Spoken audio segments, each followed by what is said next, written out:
Joining me now is Daniel Baldwin. We have some fans in the chat room really eager to speak with you, but I know you're here in Arizona for a very specific cause. It's written right here. I am. Oh, no. I'm here to pull all your cords out. Is that in here? Yeah. It's just so I can hear myself. Oh. Make sure we're live. Make sure all the audios. I get tired of hearing myself sometimes. Really? Yeah, I talk a lot. When am I going to get to that point? Come on now.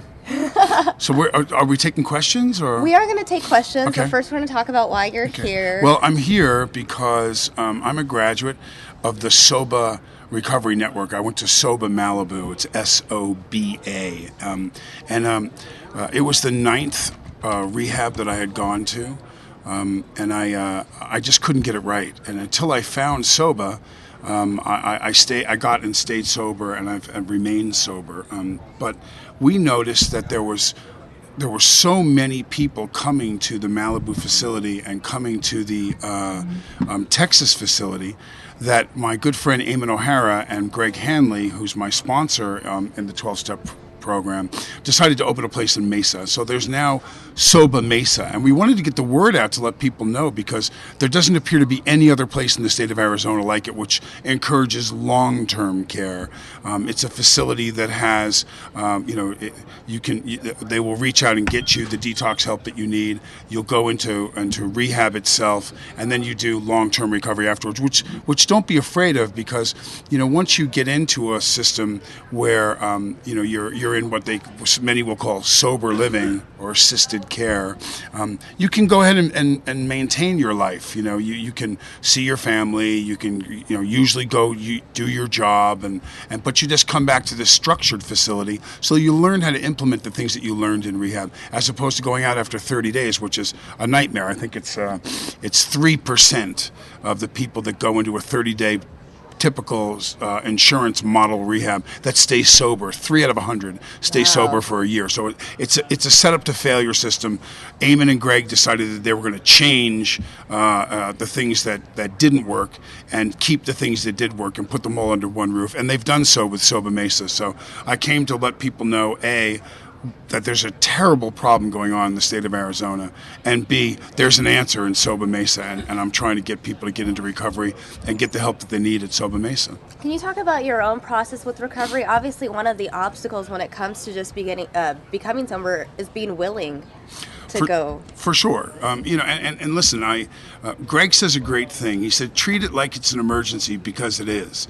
So if you know your child, and we're talking about heroin in particular in Arizona right now, which is booming. Mm-hmm. The escalation is incredible. 39% higher fatalities due to overdose and heroin in just the last 12 months in the state of Arizona. So we're fighting a war that we're losing miserably. Right. But yes, there are those cases, though, too, where you're going to lose your job.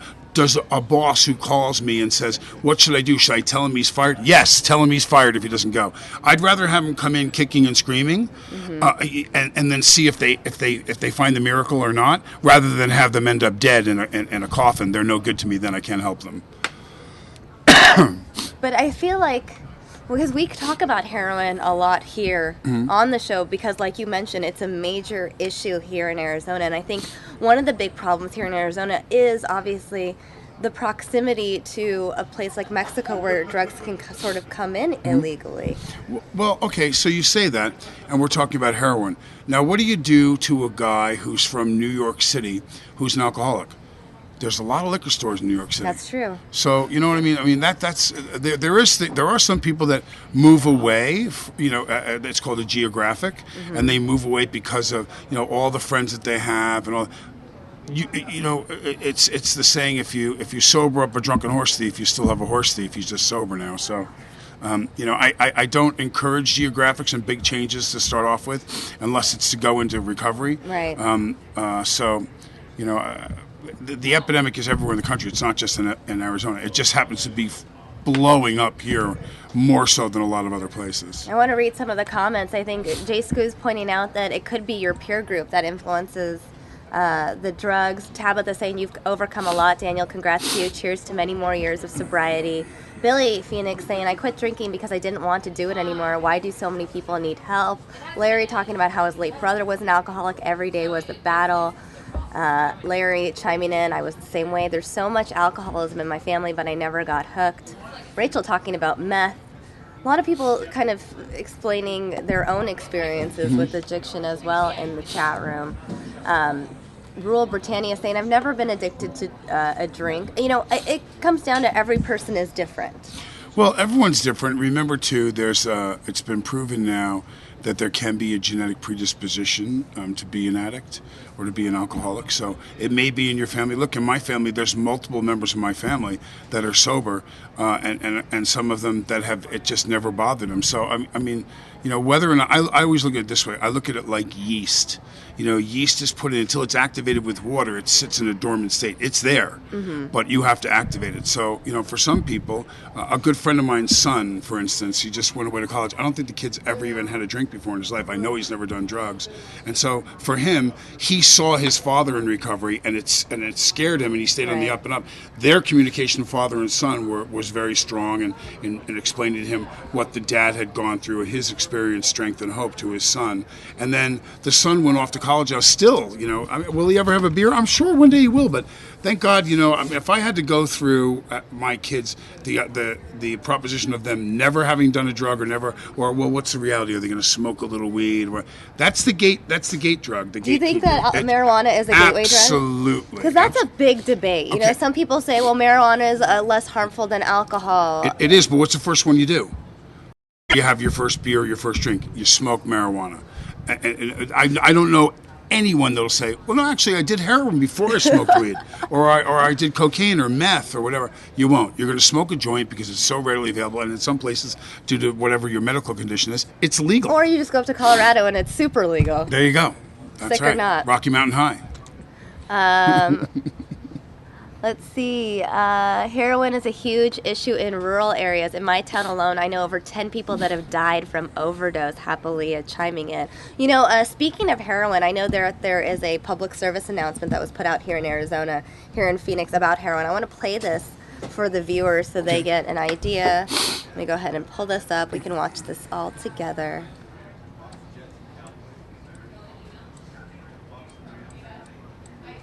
I even think our county attorney makes an appearance in this video. Let's go ahead and watch.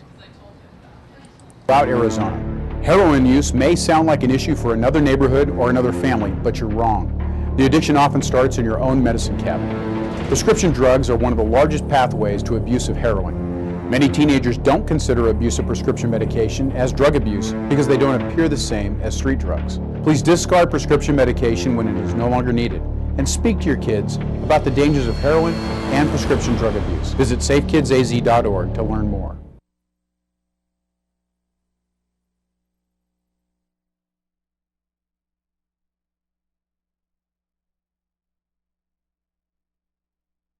All right, so there was the PSA, and Bill Montgomery right there, our Maricopa County attorney, pointing out prescription drug abuse as well, something we haven't even talked about. But well, that's what's leading the stereotypical telephone that my friend Eamon or my friend Greg will get is.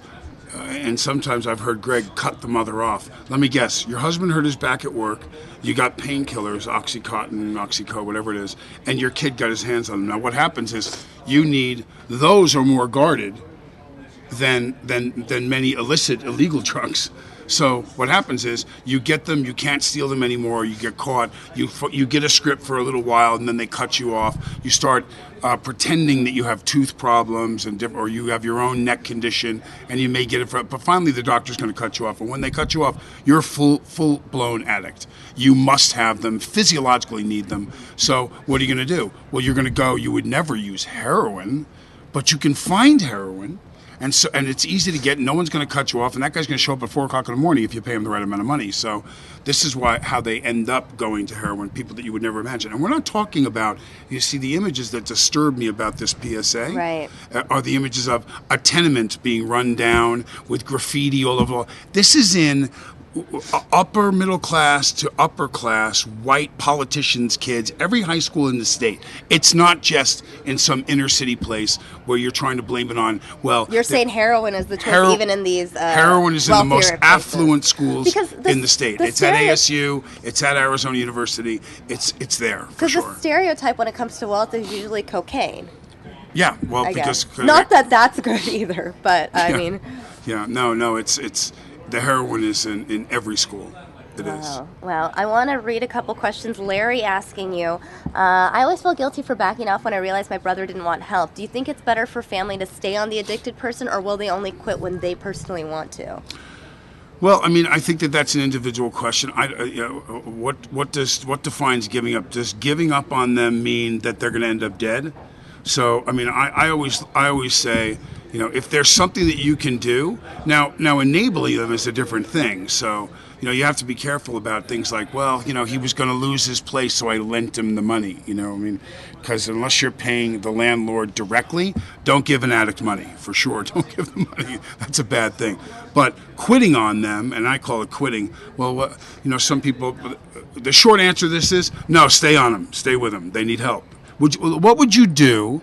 What would you do? The word disease is Latin for dis-ease. So this person has a disease. They're a heroin addict. That's not normal. People don't stick needles in their arms and change their reality unless there's something wrong with them. So this person has a disease.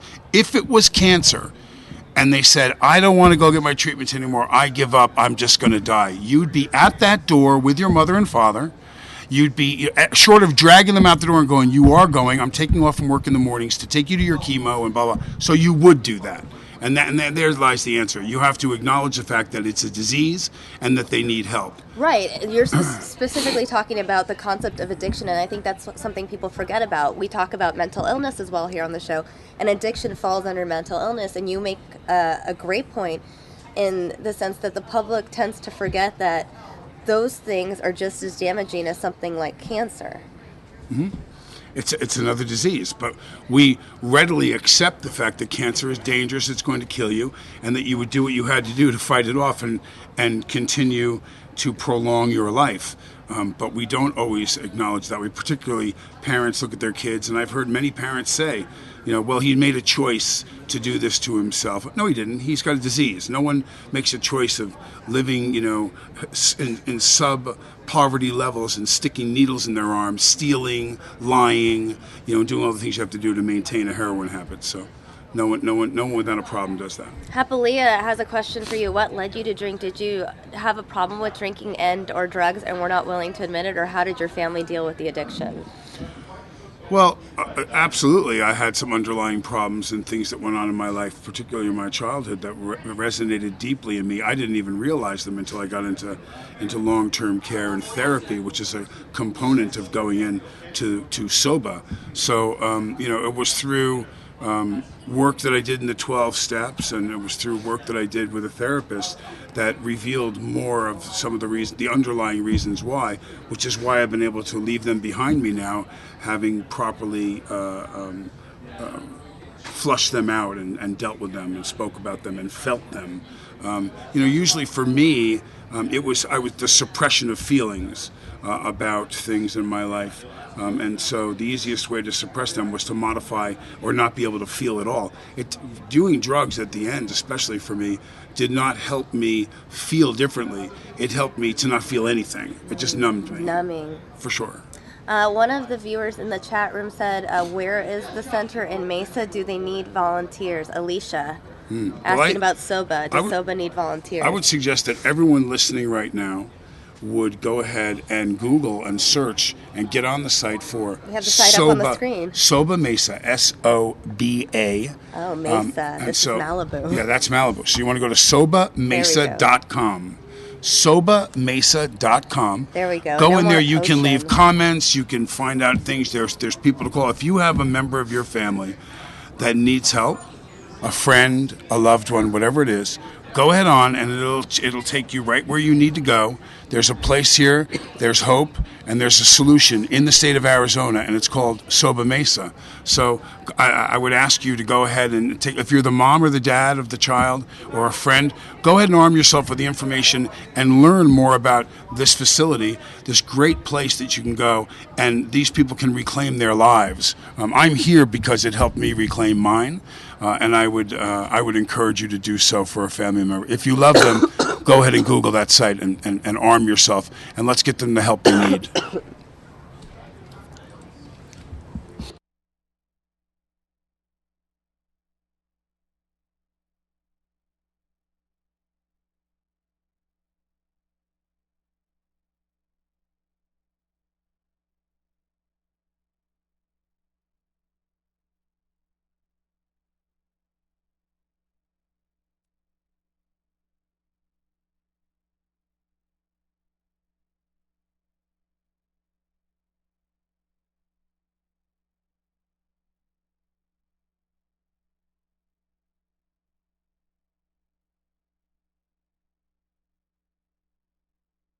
All right, looks like we're getting more questions in. Pug Sitter Judd asking, Ulster County, New York is trying to set up safe zones for heroin users. What is your thought on that? Is it going to help prevent overdoses, or do you see it as enabling? You know, I have to say, I don't know what the studies show on this. I'm going to tell you my opinion. No, don't set up a place. And there's some places that, because of AIDS, we're giving out needles and giving out. You know what? I think that there's better stuff to do with the money than that. So if Ulster County is finding that their epidemic is so bad that they want to open up safe zones for people to shoot heroin, no, I'm not for that in Ulster County. What I am for, though, because that's where Eamon and I have a lot of family, which is in the upstate New York region, is opening a facility there. I'm actively looking in, along with the partners at Soba, possibly going upstate New York in the next couple of years and opening up a place. So if they do, Ulster County, give them safe zones to shoot heroin, you can guarantee I'll be up there breaking those up in the next couple of years once we have a facility in upstate New York. People that quit heroin just trade one addiction for another happily, thanks. What's your response to that? Well, this is not a methadone clinic, so and I hear you. When we opened up the Soba, Texas facility, we found out in San Antonio that there really wasn't any place else to go in at the time, 7th largest city in the country, now number 6 and on its way to number 5, San Antonio, Texas. And there really wasn't a true rehabilitation center to go to there, but there were a lot of methadone clinics. And, I think the methadone clinics are... There's some bacitracin ointment on gout. You know what I mean? It's like, you're not going to solve anything. You may slow it down. You may, but at the end of the day, it's not a cure. There is no cure. A program of action in a 12-step based usually facility is probably the best way to go. I would say you're substituting one addiction for another. You're absolutely right. If you put them on methadone as the answer to get off of heroin, you're substituting. It's like Suboxone. So we early on saw people being given Suboxone to curb the thirst for the heroin, and that does absolutely work. And many facilities that I know of and that I believe in use this method. But what they do, if they're a good facility, is that they put them on X amount per day for a couple of weeks, and I'm making up the numbers because I'm not a doctor, and then they turn around, they give you half the dose for the next 2 weeks, then they give you a quarter of the dose for the last 2 weeks, and then you're off of it as they wean your dependence for this off, and then introduce some of the other things that are probably long-term better than a drug to help you stay sober. So, but the ones that walk out and take Suboxone for 2 years are addicted to Suboxone, and once you take that away from them, they relapse on the heroin immediately. So that's not an answer. Lots of people very interested in this topic. Happily is saying thank you for the interview, Daniel Baldwin. It's very informative. I don't have addicts in my family that I'm aware of anyway, but the information should arise. It's very helpful. Mr. Tommy Boy asking, is there a place where I can pass out clean needles? Like I said, I don't know anything about that, but I will say this. Anything that supports the continued use of a drug is probably not something that I would want to do. I believe me, don't get me wrong. I get why some places do it. I remember up in Canada, in Vancouver, and some of the more drug centers of the city, they did this. The government was giving out needles and syringes and everything because of the AIDS problem. And so I do understand that. I just don't think that's long-term the answer. I'd rather take that money and spend it on sponsoring a facility that could get them off of it altogether, and not and therefore we wouldn't have to worry about whether or not they're using a needle and going to contract AIDS. All right, I want to get to a couple more of your questions, but I do want to play one more video. This is a story that one of our reporters did on the heroin problem right here in Arizona. Going to go ahead and pull that up for you guys and play that for you now. The photo album of a happy and active family. Snapshots of Christmas memories. Many weekends on the soccer field. Casey's standing on the mountaintop. But Jimena Ryan hadn't planned to add this to her son Casey's album so soon. His father called like at 8:30 in the morning and said Casey's dead. That was January 30th this year. Casey Ryan is one of many young people who have died this year in heroin overdoses. But his struggle with addiction didn't start with heroin. From marijuana to alcohol abuse, he was in and out of rehab until 1 year ago he was showing promise.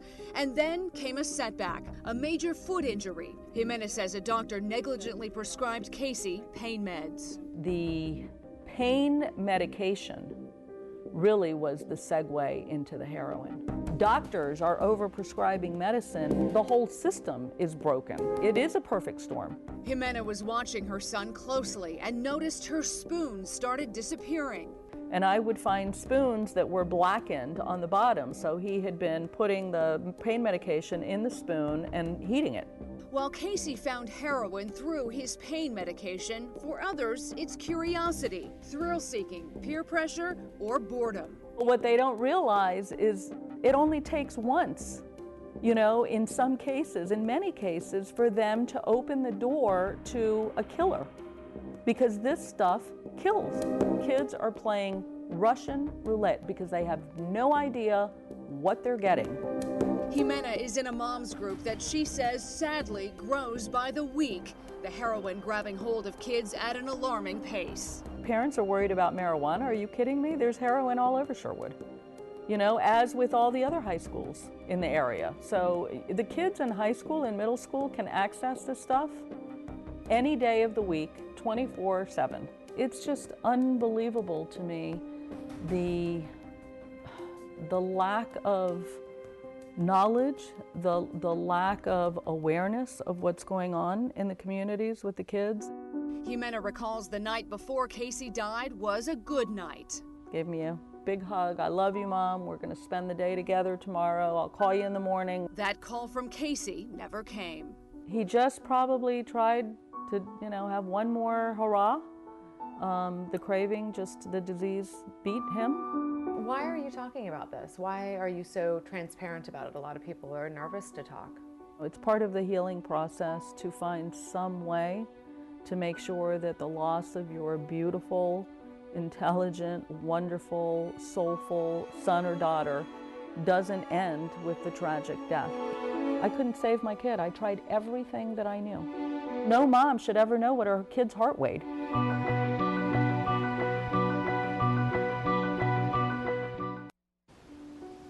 Casey Patrick Ryan.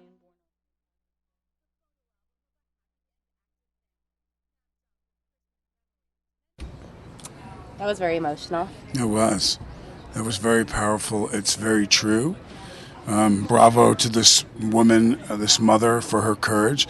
We live in a society because of the stigma of heroin and what it meant to somebody like myself at 55 years old to look at somebody in the 70s when I was in high school that had this problem. The picture of that kid, of that person, was inner city, homeless, robbing people and breaking into cars on the street to sell stuff at a pawn shop. And that just simply isn't the case anymore. We have to get over the, well, not my syndrome. And the well, not my syndrome is, well, not my kid, well, not my kid's school, well, not in my town, well, you know what? It is in your town. It is happening.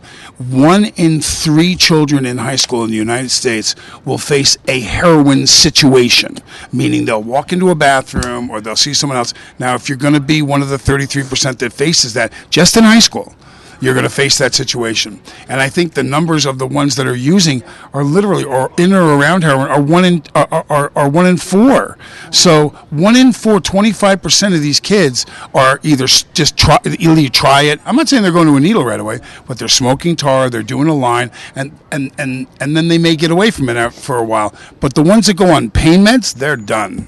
They're done. They write those things like we used to eat Pez when we were kids. Yeah, the one thing I noticed about that story is that the reporter was just reiterating so much of what you had just told our audience. I promise you that the story that I'm telling you is one that we face every day on intake, and see people come in and they start to tell their story and we just look at them and shake our head going, no, we know how you got here. Mm-hmm. So and it's rampant. We're going to chime in, check with the chat room. Rachel asking, following addiction and recovery, how should a family respond to recovery years down the road? My sister is dating the person who got her into drugs, but now she has recovered. That's a good question, Rachel. So Rachel's sister is dating the guy that got her into drugs? Yeah, even though that the sister has now recovered, she's right, dating the person who got her into drugs, I believe. I think the question is he in recovery? So because one thing for sure, I can't spend time with people that use drugs. There's no way. So, but I mean, Did you have to cut people out of your life? Oh my God, like a laser surgeon. Or is it? Do you still keep in touch over the phone, or is it just not worth it? If they're not in recovery, I don't have any. Now that doesn't mean I don't have friends that are normal that have a drink every once in a while. My wife will have a drink, once a week. On the weekend, she might have half a glass of wine or whatever, and that doesn't bother me at all. But no, she would never do drugs in front of me. There wouldn't be drugs in my home, or you have to separate yourself from those people. You need to make friends with the people that are in recovery, and pursue those people and their interests. Those are the people around you that are going to help keep you, and you're going to help keep them sober. I have an addict in my family. This is We the People, Freedom, Liberty. I have an addict in my family that takes Suboxone. How do you get off of that after treatment? Yeah, that's a tricky one. We're seeing a lot more people that have a Suboxone addiction, and the double, and that's a rough detox. If you've been on it for a long time, and we've seen people on it for years. I have a relative of mine that recently I found out she is still taking that after trying to kick OxyContin, and now this has been the substitute. I'm not a therapist, and I'm certainly not somebody who is a proponent for pretending they know the answer to this. One thing for sure, though, is I believe one of the techniques that's used is they wean them off the medication. So they keep them on a certain level of it, and then they, even sometimes if it's only a quarter of that pill off, at a time, and then they keep them on, so let's say you're taking 2 milligrams, you'll go to 1.5 milligrams for a week, and then a half milligram. But we've seen a lot of people have to go to treatment just so they've been given the Suboxone to get off of heroin. Now they're so dependent on the Suboxone, they have to go back into rehab to get off the Suboxone because they're so hooked on it. So yeah, you definitely want to. The idea is to be drug free. Let's make no mistake about it. If you want to reclaim your life and you're a drug addict, why would you want to be hooked on another drug and be dependent on that drug? That's no different to me than doing the heroin.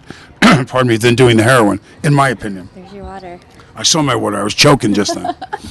I want to read a comment. This is really moving. This is a comment on Facebook. As a former drug addict, your segment with Daniel Baldwin brought me to tears. So much needs to happen for people struggling to get away from drugs. So that's just one of the viewers who tuned into the morning show and caught your segment on there. So I thought I'd share that with you. Well, thank you so much.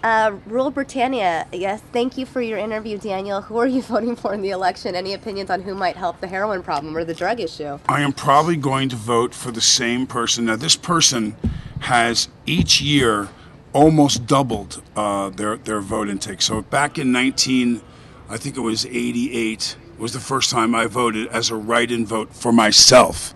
So I voted for myself in 88, and I got one vote. Then in 92, I voted for Clinton, and then I voted for Clinton again. And then after that, since then, I voted for myself each time. Now, when I was at the Brentwood voting facility, I had 3 elderly women, probably in their late 70s, standing behind me, and one of them recognized me from a show that I did. And she said, "Oh, who are you going to vote for?" I said, "I'm going to write my own name in again." Did you get her to vote for you? And so she and her 2 friends, I won them over before I got into the booth, they went and they got write-in votes, and I think I got 4 votes last election. Did you have a campaign speech in that minute that you gave them to convince them why you'd be the best candidate? Yeah, 4 beers ago. No, that wasn't it. I'm looking to go to 8. I'm looking to go to 8 this time. It depends on who gets in. If there's a candidate, and right now it doesn't look like there's a candidate that's going to be up for election that I feel is worthy of my vote. So once again, if you could, my attitude was, if you could elect one of these 2 idiots, you can elect anybody. You might as well elect me. Are there any candidates out there really talking about the drug problem right now? It was touched upon briefly a couple debates ago, but I feel like people are now focusing on terror and immigration. Yeah, I don't. Well, the thing to do if you're going to run is scare them. You want to scare the populace, and you want to make them run for cover, and then tell them how you're going to change it. What I'm waiting for is to hear how any of them are going to change it. So I haven't heard that yet. I've just heard them identifying the problems that we all already know exist. They've dropped buildings in downtown New York, back in 2002, or 1, so we're well aware of the terrorist problem. Mm-hmm. We're spending billions of dollars to fight a mythological war in the Middle East right now. So, what are you going to do to change it?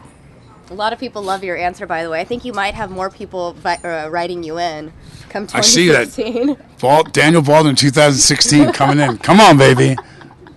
Let's start a movement. If Trump can be on The Apprentice, I can be elected too. Come on, baby. Well, Larry's actually making a good point. Chris Christie is one candidate that actually was talking about addiction back in New Hampshire. I do remember that last week or a couple weeks ago. Yeah, don't get me wrong. I hear them talking about addiction. I hear them confirming what I'm telling you, that there's a problem.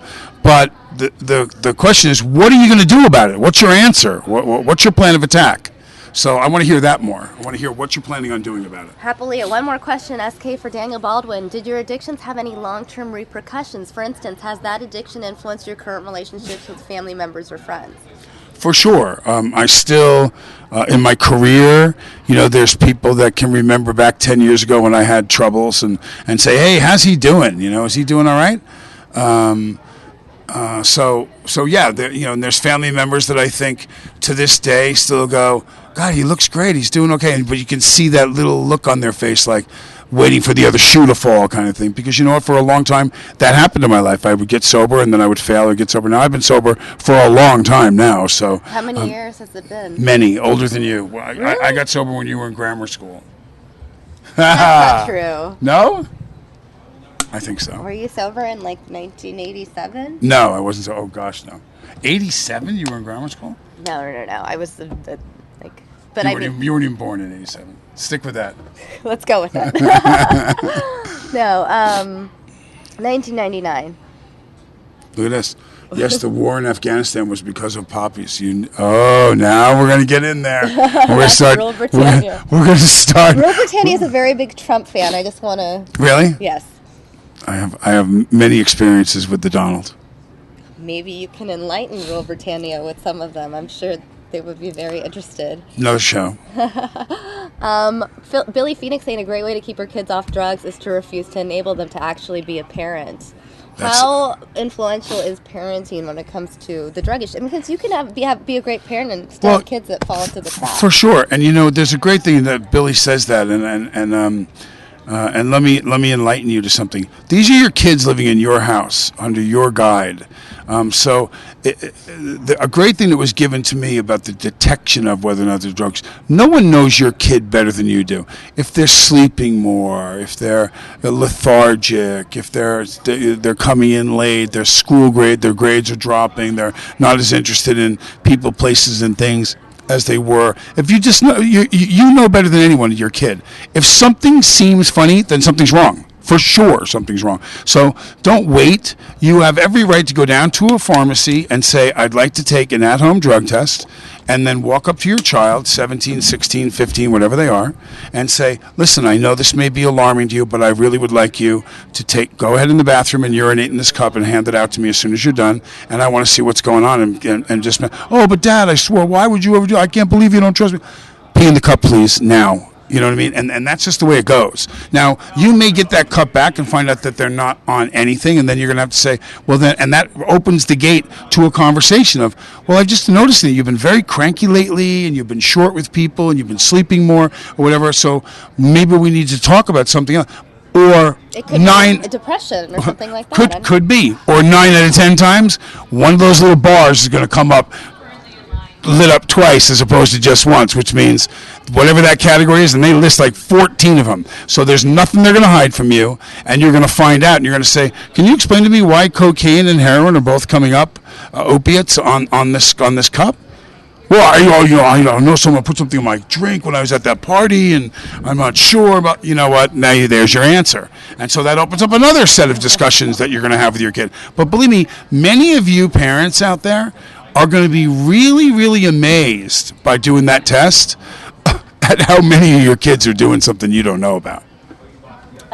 Rural Britannia saying heroin exports went from 4% to 97% after the war in Afghanistan. Well, that's what the Vietnam War was about. The Vietnam War wasn't about the North Vietnamese invading the South Vietnamese and communist strongholds. It was about the French getting tired of guarding the poppy, which they cultivate in the United States, and the CIA uses for black operations and blah, blah. Do you want to go into this whole thing with me right now? Because I'll roll with you, Rule. It's been going on since, Khmer Rouge.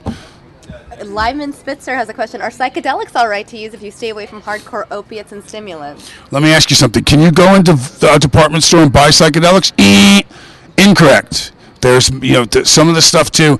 Here's the great other thing about doing drugs that I know my friends that are more learned than I, and I'm sitting across from the great Eamon O'Hara, who is the director out at Soba Mesa, and Eamon will testify to this to you too. You don't understand the chemical cocktail that you're about to ingest.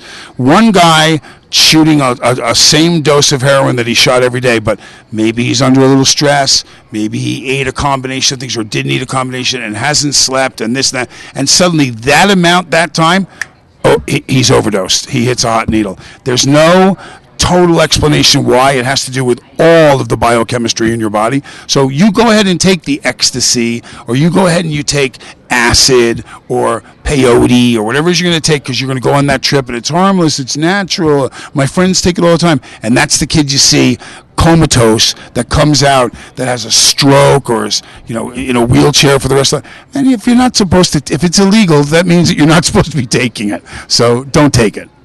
Ryan Smith also saying Bernie Sanders has been very vocal about heroin as well. So I guess there might be a couple. Jay Scoo's asking about the banks and laundering drug money. I don't know what your question is, Jay Scoo. I go to banks and I use the laundry and I have some money. That's all I have to say. Rachel saying, thanks Daniel and SK for this. I'm really enjoying this interview. Pugs Jitterson responding to when I said 1987, saying, was anyone sober in the 80s? Right. No, you're absolutely right. That was an oxymoron in the 80s. That's funny. If your kids fall through the cracks, you're not being a parent. Billy chiming in. Let's start a new term. Just say no to cracks.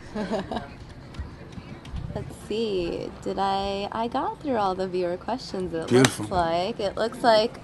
Before you go, though, I do want to step away from the drug issue for just a second. It still involves drugs, though. You're working on a TV series specifically about sober living. I wrote a pilot. I'm going to do, nowadays in television, there's so many networks and cable outlets and places to go, and streaming as well. For sure. Hulu, Netflix, so I'm going to shoot 4 scenes, and these are and tied together. You'll be able to see in this 4 scenes, and I'll be doing this in January in California.